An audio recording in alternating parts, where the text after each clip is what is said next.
नगर परिषद ढाका पूर्वी चंपारण जिला, यहाँ व्याप्त बद इंतजामी को मैं दर्शकों के सामने आज लाऊंगा। ये जो सामने दिखाई दे रहा है ये नाला जो बना ही नहीं है, किस स्थिति में है, यहाँ के आम ग्रामीण कैसे गुजारा करते हैं ये इधर भी दिखाया जाए। और सबसे अहम बात ये है कि यहाँ धार्मिक स्थल है जो कि मस्जिद बोला जाता है। हम आगे चलेंगे और इस कचरे को दिखाते हुए मस्जिद के पास चलेंगे, फिर वहाँ का नज़ारा देखेंगे। ये देखा जाए ये कचरे का अंबार जो नाला है ही नहीं, बरसों से तीसरी बार यहाँ नगर परिषद का चुनाव हो चुका, 2023 में चौथी बार होने वाली है। पता नहीं इस ढाका नगर परिषद का विकास कब होगा, यहाँ के लोग खुश कब होंगे, कैसे होगा। ये हमारे साथ मौजूद हैं। सर जी, आप अपना परिचय देंगे?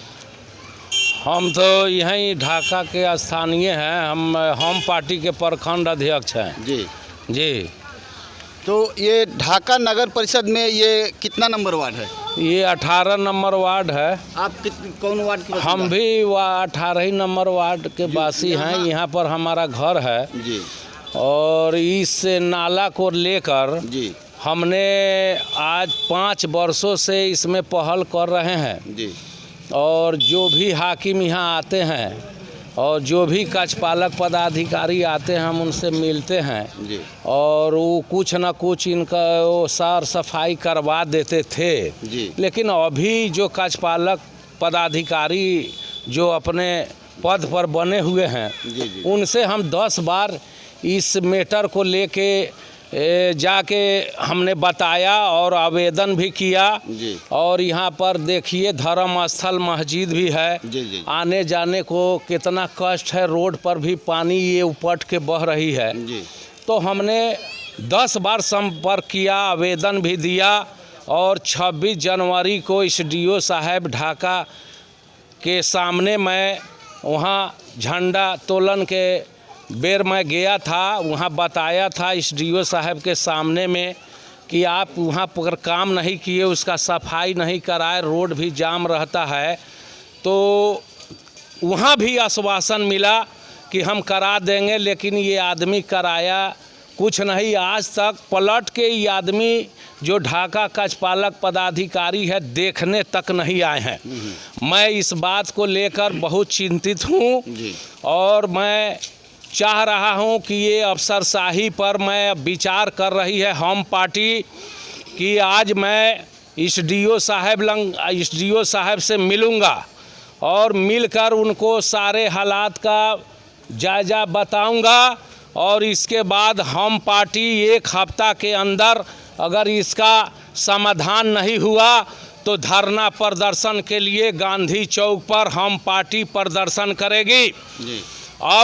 अब हम लोगों को अब दूसरा रास्ता नहीं है, अब रास्ता अब बहुत हम लोग हाथ जोड़े ये अफसरों को, ये अफसरशाही जो सरकार चल रही है ये जो बताती है अपने को सुशासन की सरकार बताती है कि हम सुशासन का मतलब ईमानदार होता है।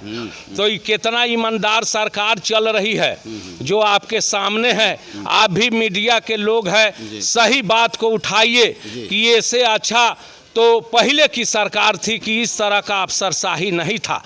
कहीं सच्ची बात आप रखने जाइएगा तो ये अफसर लोग सुन नहीं रहे हैं, नीतीश जी के अफसर लोग।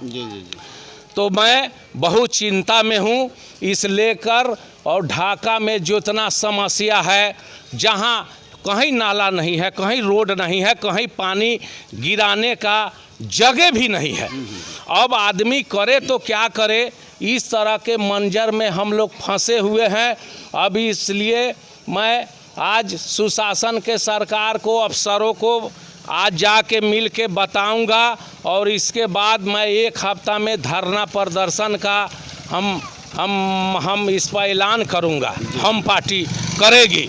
इसके जो होना होगा शांतिपूर्वक हमारा धरना प्रदर्शन होगा और सरकार के खिलाफ हम आगे बढ़ेंगे।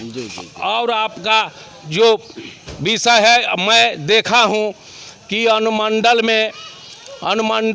के पास ब्लॉक भी है, जी। अंचल अधिकारी भी बैठती जी। हैं, वहाँ भी मैं देखता हूँ कि एक शौचालय का भी वहाँ शौचालय देखने को नहीं मिल रहा है। वहाँ भी शौचालय नहीं है। वहाँ का भी बात को हमको उठाना है। ये क्या हो रहा है, चुनाव के बेर ये लोग क्या क्या वादा करते हैं और पब्लिक को किस तरह जाल में फंसाते हैं, और जीत जाने के बाद, चुनाव हो जाने के बाद ये क्या करते हैं, क्या कदम उठाते हैं, तो आप लोग के सामने है। आप लोग बताइए कि हम लोग आपको भी बताना चाहेंगे कि आप लोग भी इसमें सहयोग कीजिए हमारा। जी, एक मेरा आपसे प्रश्न है, मैं यहाँ बताते चलूँ कि इस ढाका में बीजेपी की सरकार है, बीजेपी के विधायक हैं, बीजेपी के ही सांसद है और बीजेपी की ही बिहार में सरकार है, और फिर भी सुशासन की सरकार में इतनी बदइंतजामी है ये ढाका नगर परिषद में। इस संबंध में आप कुछ कहना चाहेंगे? देखिए, बीजेपी से हमको, बीजेपी के मैं गठबंधन में हूँ जी, हमारा गठबंधन है, हम घटक दल हैं जी, उस पार्टी के। जी। तो मैं यहाँ बीजेपी के विधायक को मदद किया था, जी। जगह जगह मैं विकास पुरुष उनको बताया था, जी, हर जगह मैं भाषण किया था। ये सच्चाई है। बल्कि मैं लोगों से दिलवाने का काम भी किया था, लेकिन उनका पहल हमको देखने में नहीं आया कहीं कि वो पहल भी कर रहे हैं इस पर।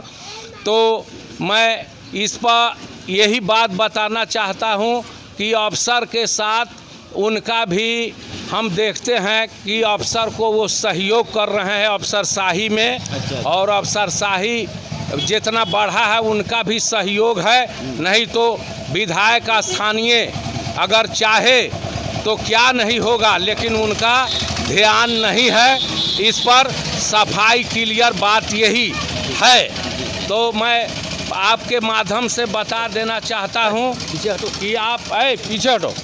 मैं बता देना चाहता हूँ कि आप इस समस्या को हमारे बताइए और उन अफसरों लंग पहुँचा दीजिए। अगर वो करा लेते हैं इस काम को, ये गंदगी को अगर सफाई करवा देते हैं तो ठीक है, हम पार्टी अपने विचार को वापस ले लेगी। नहीं तो शांतिपूर्वक हमारा धरना गांधी चौक पर 1 हफ्ता के बाद मैं ऐलान करूंगा कि धरना प्रदर्शन के लिए। तो सुबह मगरूर को वो शाम भी कर देता है, सुबह मगरूर को वो शाम भी कर देता है, शोहरत छीन के गुमनाम भी कर देता है। वक्त से आंख मिलाने की हिमाकत न करो, वक्त इंसान को नीलाम भी कर देता है। तो वक्त से आंख मिलाने की सरकार जरूरत न करे। ये पब्लिक जितना कठिनाई में है, जितना मुसीबत में चल रही है, इस तरह आप दिखाइए इस बात को कि क्या क्या कष्ट ये ज़मीन पर, ये धरती पर हो रही है। इन लोग का कितना अत्याचार हो रहा है, इस बात को बताइए और इस बात को दिखाइए। तो मोहब्बत हो वतन से, हम कहाँ इनकार करते हैं। वतन के दोस्त हैं, इस मुल्क से हम प्यार करते हैं, हम इंसान हैं। न तौलो हमको मजहब के तराजू में, जो दुश्मन अमन के हैं हम उसी पे वार करते हैं। तो दीजिए हमको इजाज़त। नमस्कार।